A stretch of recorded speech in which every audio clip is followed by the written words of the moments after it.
Hello students, welcome to my channel. इस video में हम करेंगे NCERT solved examples 1.1, 1.2 and 1.3 class 12 से यूनिट 1 से। ठीक है, स्टार्ट करते हैं। पेज नंबर 7 पर एग्जाम्पल है 1.1। स्टेटमेंट है, how can you charge a metal sphere positively without touching it. Students, हमने थ्योरी के लेक्चर्स किए, हमने मेथड किए थे चार्जिंग के, और उसी से रिलेटेड ये क्वेश्चन है। क्वेश्चन पूछा जा रहा है, how can you charge a metal sphere. तो इसका मतलब चार्जिंग मेथड आपको आने चाहिए। पॉजिटिवली चार्ज करना है मेटल स्फीयर को, लेकिन विदाउट टचिंग इट। तो हमने दो मेथड किए थे, एक था चार्जिंग बाय कंडक्शन, सेकंड था चार्जिंग बाय इंडक्शन। तो आप रिकॉल कर पा रहे होंगे, विदाउट टचिंग किसी भी बॉडी को चार्ज करना क्या कौन सा मेथड होता है, चार्जिंग बाय इंडक्शन। तो हम पहला सेंटेंस तो यही बोलेंगे, we can charge a metal sphere positively by induction method। ठीक है, उसके बाद मेथड क्या होगा वो देखिए। ये मेटल स्फीयर है, अनचार्ज मेटल स्फीयर। इसके पास अगर आप इसको पॉजिटिवली चार्ज करना है तो सामने कौन सी रोड आनी चाहिए, नेगेटिवली चार्ज। तो हम एक नेगेटिवली चार्ज रोड इसके पास लेकर आते हैं, टच नहीं करेंगे। ठीक है, इसके पास लेकर आए तो इसने इसके जो चार्ज थे जिसमें इक्वल पॉजिटिव इक्वल नेगेटिव था, उसमें से क्योंकि इसके पास मैंने शो किए हैं 5 नेगेटिव चार्जेस हैं एक्सेस, तो यहां पर ये कितने को सेपरेट कर लेगा, 5 पॉजिटिव चार्जेस को। तो 5 पॉजिटिव चार्जेस नियरर एंड की तरफ आ जाएंगे और नेगेटिव चार्जेस फार्दर एंड की तरफ आ जाएंगे। कारण रिपल्शन, कारण अट्रैक्शन। ठीक है, तो ये बाउंडेड चार्ज कहलाएगा और ये फ्री चार्ज कहलाएगा। आई होप आपने मेरी ये वाली वीडियो देखी होगी और आपको ये समझ आया हुआ है पहले से। फिर हम रिवाइज कर रहे हैं सिर्फ। ये नेगेटिवली रोड है जो बाउंड करके रखती है पॉजिटिव चार्ज को इसके अंदर। इस वाली प्रोसेस को हम कहते हैं पोलराइजेशन। पोलराइज कर दिया मतलब सेपरेट कर दिया पॉजिटिव और नेगेटिव चार्ज को, मेटल स्फीयर के को। तो ये नेगेटिव इसको बाउंड कर लेता है और हम इधर क्या कर देते हैं, ग्राउंड से कनेक्ट कर देते हैं वाया कंडक्टर। इस वजह से जो इलेक्ट्रॉन्स है वो मूव कर जाते हैं कहाँ पर, ग्राउंड पर। पॉजिटिव क्यों नहीं मूव करता है, रीजन इज कि ये बाउंडेड है किससे, नेगेटिवली चार्ज रोड से। ये फ्री था क्योंकि ये रिपेल कर रहा था। यहाँ पर क्यों नहीं मूव करता है, क्योंकि सामने कोई कंडक्टर नहीं है। यहाँ पर कंडक्टर मिल गया है इसलिए ये ग्राउंड में चला जाएगा। और जब ऐसा हो जाएगा तो हम यहाँ से इसको हटा देंगे, कंडक्टर को मतलब ग्राउंड को हटा देंगे, कनेक्शन हट गया। उसके बाद केवल इसके पास पॉजिटिव है, इस रोड को भी हटा देंगे। तो ये जो पॉजिटिव एक एंड की तरफ था, ये पॉजिटिव यूनिफॉर्मली डिस्ट्रीब्यूट हो जाएगा।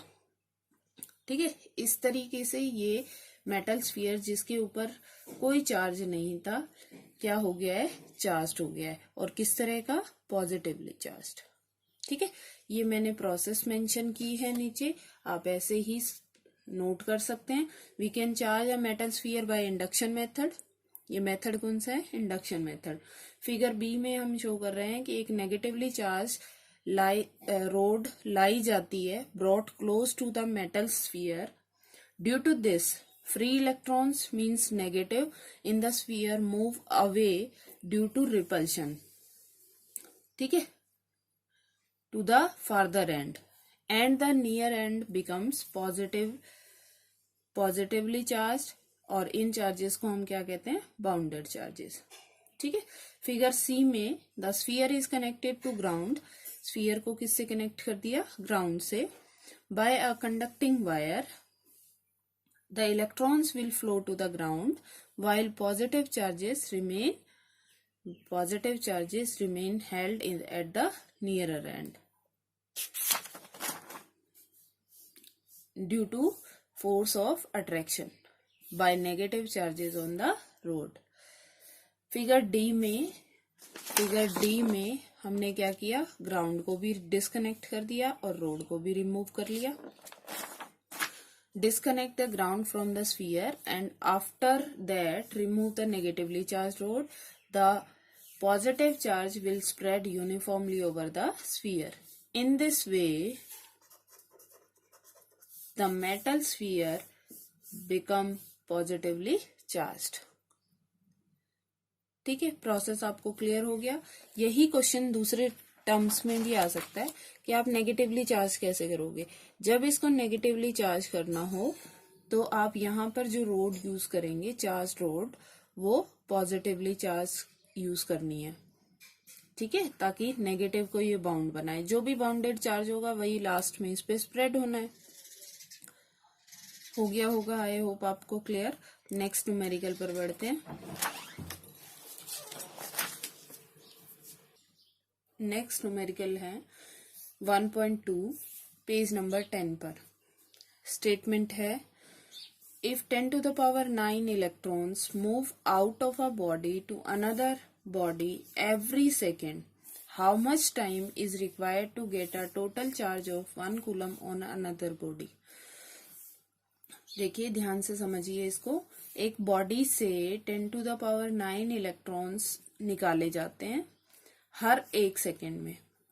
कितना टाइम लगेगा टोटल चार्ज 1 कूलम उस बॉडी से दूसरी बॉडी में ट्रांसफर होने में. ठीक है, जैसे एग्जाम्पल के लिए एक बैग से बहुत सारी बॉल्स हैं इसमें. ठीक है, इसमें से 2 बॉल्स 1 सेकेंड में निकाली जाती हैं. कितनी बॉल्स? 2 बॉल्स. तो बताइए 20 बॉल्स निकालने में कितना टाइम लगेगा. टोटल अमाउंट बता दिया ना, 20 बॉल्स निकालने में कितना टाइम लगेगा. तो हम कहेंगे 1 सेकेंड में कितनी निकलती है, 2 बॉल्स. तो 20 बॉल्स निकलने में कितना टाइम लगेगा. तो हम बोलेंगे 20 बॉल्स निकलने में टाइम लगेगा 20 डिवाइडेड बाय 2. कितना टाइम लगा, 10 सेकेंड्स. ठीक है, टोटल डिवाइडेड बाय 1 सेकेंड में कितनी बॉल्स निकल रही हैं. आपका एक तरीका तो ये हो गया. तो हमें कितना चार्ज दिया हुआ है टोटल, 1 कूलम. और कितना चार्ज 1 सेकेंड में निकलता है, ये इलेक्ट्रॉन्स निकल रहे हैं. चार्ज कितना होगा, एक इलेक्ट्रॉन पे चार्ज होता है 1.6 into 10 to the power -19 coulomb. तो 10 to the power 9 इलेक्ट्रॉन्स कितना चार्ज कैरी करेंगे, तो मल्टीप्लाई कर दीजिए. 10 to the power 9 into 1.6 into 10 to the power -19. तो हर 1 सेकेंड में कितना चार्ज निकल रहा है, 2 बॉल्स मीन्स ये चार्ज. ठीक है, कितना चार्ज निकल रहा है, 1.6 इंटू 10 to the power -19. और टोटल चार्ज कितना है, 1 कूलम. तो टाइम कैसे निकलेगा, टाइम निकलेगा total charge divided by charge removed in 1 second. ठीक है, तो इसको हम लिख सकते हैं 1 coulomb divided by 1.6 into 10 to the power -19 coulomb per second. तो ये आंसर आपका सेकेंड में आ जाएगा. ठीक है, meaning 6.25 into 10 to the power 18. Sorry, ये था 1 सेकेंड में कितना निकल रहा है, 10 to the power 9 into 10 to the power -19. क्या हो गया था ये, 10 to the power -10. -10 है तो यहाँ पे 9. इतना सेकेंड्स आंसर आ जाएगा.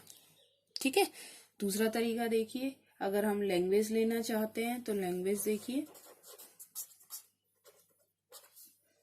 लैंग्वेज है इन 1 सेकेंड,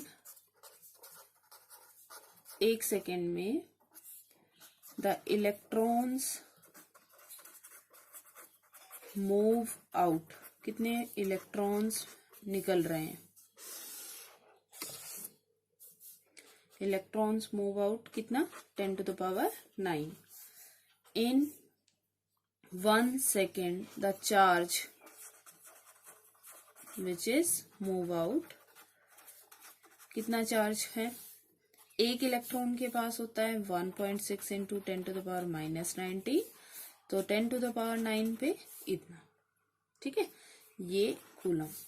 तो हमने कहा ये कितना होगा 1.6 into 10 to the power -10 coulomb, ठीक है।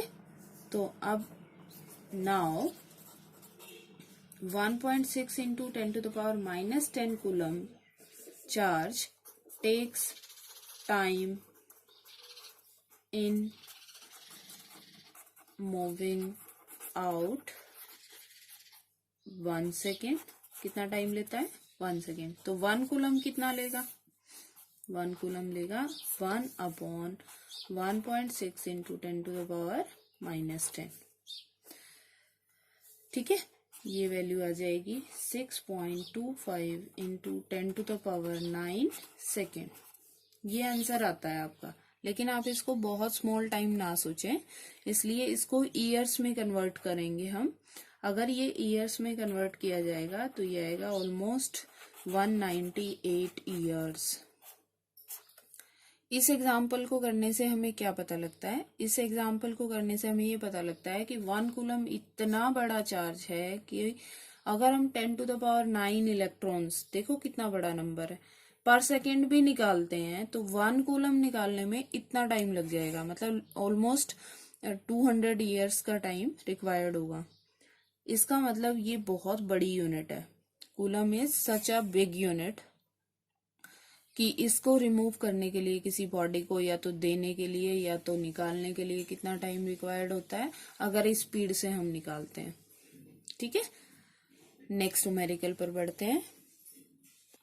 नेक्स्ट न्यूमेरिकल है how much positive and negative charge is there in a cup of water, कितना टोटल पॉजिटिव और टोटल नेगेटिव चार्ज है एक कप ऑफ वाटर में। तो सबसे पहले तो हमने पहचान लिया कि क्या दिया हुआ है, वाटर, वाटर H2O होता है। कप का मास हम मान लेंगे अपनी तरफ से 250 ग्राम, ठीक है। कप किसी भी मास का हो सकता है, तो मैं 250 ग्राम के लिए सॉल्व करूंगी, और आप 100 ग्राम का भी मान के कर सकते हैं, लेकिन सॉल्यूशन करेक्ट होना चाहिए। 250 ग्राम हमारे पास है, तो क्या हम नंबर ऑफ मॉलिक्यूल्स निकाल सकते हैं 250 ग्राम में।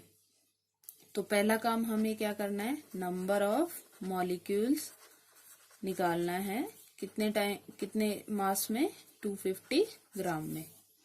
अगर आपके पास नंबर ऑफ मॉलिक्यूल आ गए तो 1 molecule of water contain electron in 1 molecule, कितना इलेक्ट्रॉन्स होते हैं 1 मॉलिक्यूल में, तो हम कहेंगे 2, 1 एटॉमिक नंबर होता है ना हाइड्रोजन का, तो 1 for each hydrogen, 1 + 1 2 electrons plus 8 किसके, ऑक्सीजन के, तो कितने हो गए 10 इलेक्ट्रॉन्स।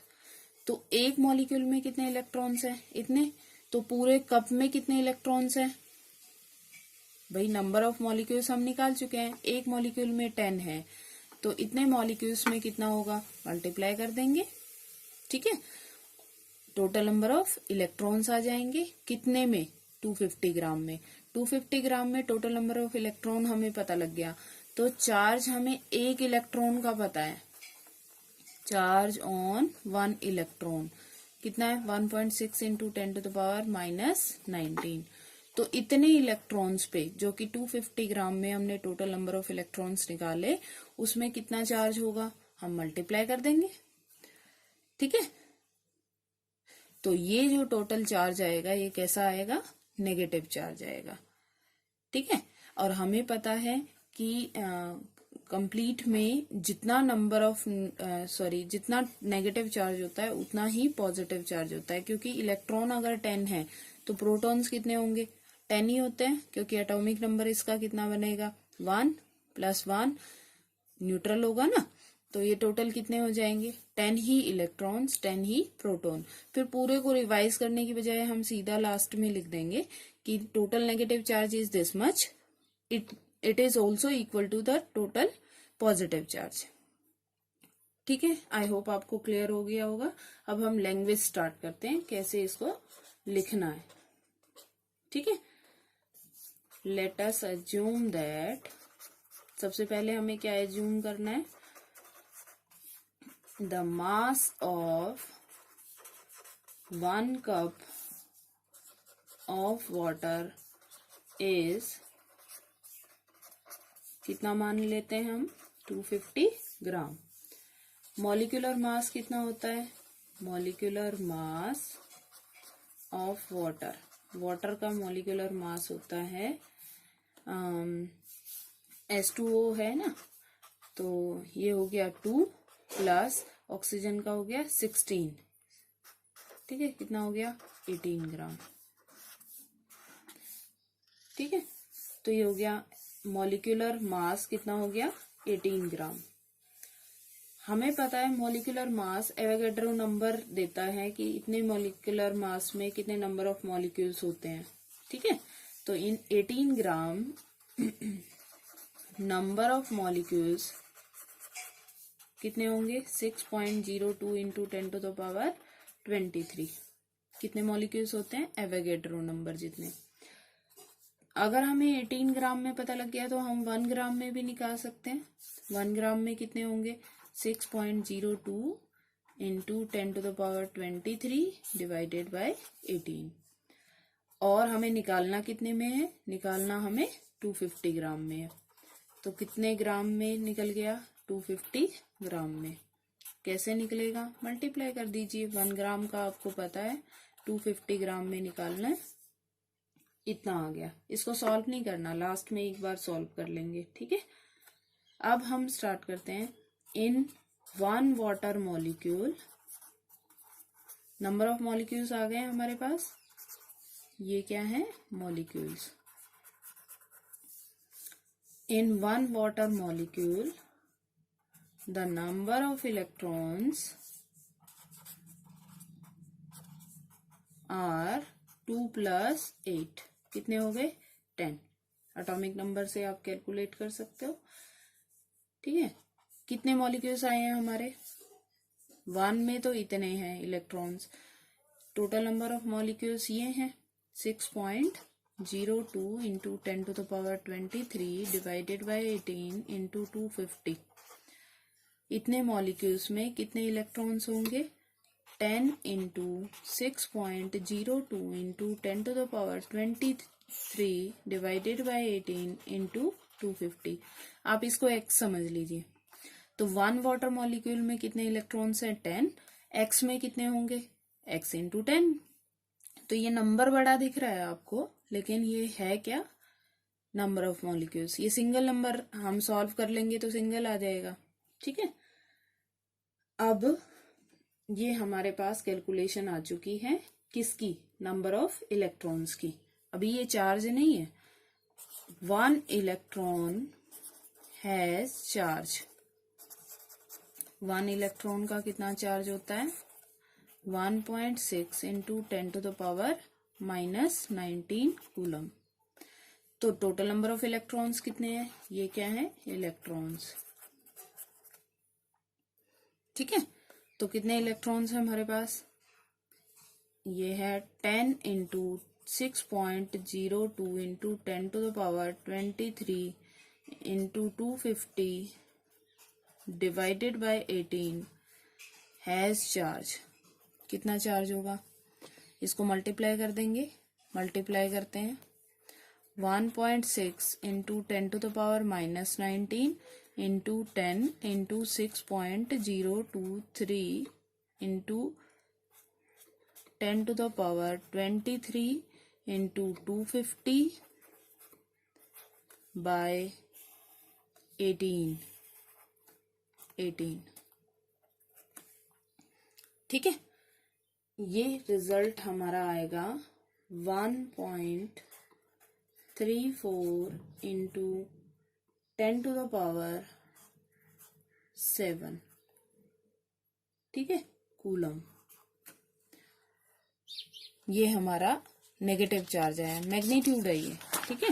तो हम लास्ट में क्या लिखेंगे, हम लिखेंगे so total negative charge in a cup of water is 1.34 into 10 to the power 7 coulomb, and we know total negative charge is equal to total positive charge, correct? So total positive charge in a cup of water is equal to same 1.34 into 10 to the power 7 coulomb. देखो words में हमने negative लिख दिया है, तो यहाँ negative लगाने की जरूरत नहीं है। पॉजिटिव चार्ज है तो यहाँ पॉजिटिव शो करने की जरूरत नहीं है, सिर्फ आपको मैग्नीट्यूड दिखानी होती है। आई होप आपको क्लियर हो गया होगा। एक बार फिर से रिवाइज कर लेते हैं। हमने किया क्या, हमने किया कि 250 ग्राम हमने कंसिडर किया मास, मॉलिक्यूलर मास 18 ग्राम होता है। क्यों ये निकाला, क्योंकि हमें मॉलिक्यूलर मास में नंबर ऑफ मॉलिक्यूल्स पता होता है। तो 18 ग्राम में कितने नंबर ऑफ मॉलिक्यूल्स है, एवोगैड्रो नंबर जितने। 1 ग्राम में कैलकुलेट किया और 250 ग्राम में कैलकुलेट कर लिया। नंबर ऑफ मॉलिक्यूल्स 250 ग्राम में हमारे पास आ चुके हैं। एक मॉलिक्यूल के पास 10 इलेक्ट्रॉन्स होते हैं, मतलब टोटल नेगेटिव चार्ज कितना होता है, 10 into 1 इलेक्ट्रॉन का। तो इतने नंबर ऑफ मॉलिक्यूल्स में कितने इलेक्ट्रॉन्स होंगे वो कैलकुलेट कर लिए। और इलेक्ट्रॉन्स अगर आपके पास आ गए तो एक इलेक्ट्रॉन का चार्ज इतना होता है, तो टोटल चार्ज कितना हो जाएगा, इतना हो जाएगा। और हमसे चार्ज पूछा है, देखो नेगेटिव चार्ज, नेगेटिव इलेक्ट्रॉन्स कितने होंगे ये नहीं पूछा है, चार्ज पूछा है। तो पहले तो इलेक्ट्रॉन का नंबर निकालना है, फिर आपने उसको चार्ज में कन्वर्ट कर देना है। और ये आपको क्लियर ही हो गया है कि negative charge will be equal to positive charge, ठीक है। इससे आगे 1.45 हम नेक्स्ट वीडियो में करेंगे। Thank you.